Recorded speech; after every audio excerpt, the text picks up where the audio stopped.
It was late Friday afternoon when I started packing a small bag for a weekend trip to visit my cousin.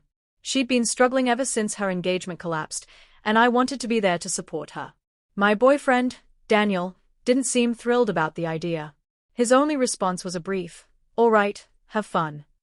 There was a faint tension in his voice that I noticed but brushed aside, assuming it was simply his way of saying he'd miss me. The drive to my cousin's place was long, and my phone signal kept fading in and out. I tried to call Daniel to let him know I'd arrived safely, but the call wouldn't connect.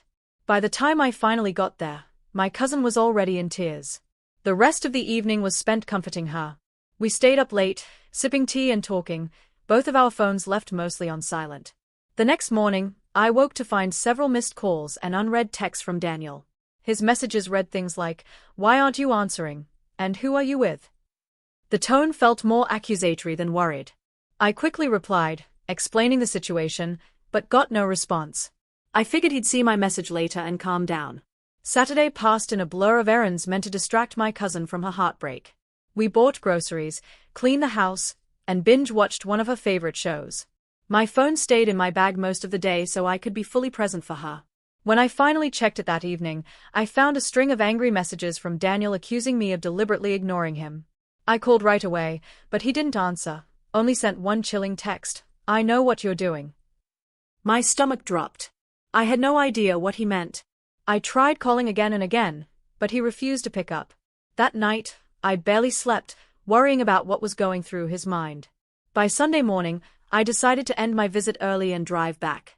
The trip felt longer this time, my head swirling with anxiety. When I reached his apartment, I knocked on the door, but there was no answer. Using the spare key he'd given me months ago, I stepped inside to find him sitting rigidly on the couch, arms folded, glaring at me. Before I could say a word, he spat out, "Don't bother lying. I know you were with someone else." I froze, my voice unsteady as I asked him what he meant. That's when he showed me his phone. On the screen was a blurry photo someone had sent him, a shot of me sitting in a cafe on Saturday afternoon. I recognized it immediately. It was when my cousin and I grabbed a quick lunch after shopping. But her face was partly hidden by her hair, and from that angle, it could easily be mistaken for a man sitting across from me.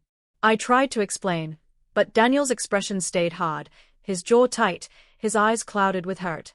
I offered to call my cousin right then so she could confirm everything. After a moment's hesitation, he agreed. She picked up right away, eager to set the record straight. She explained exactly where we had been and even sent him a selfie we'd taken that same afternoon as proof. I watched Daniel's anger slowly dissolve into something heavier, guilt. He admitted that a mutual acquaintance had sent him the picture, claiming I was on a date, and he had believed them without checking with me first.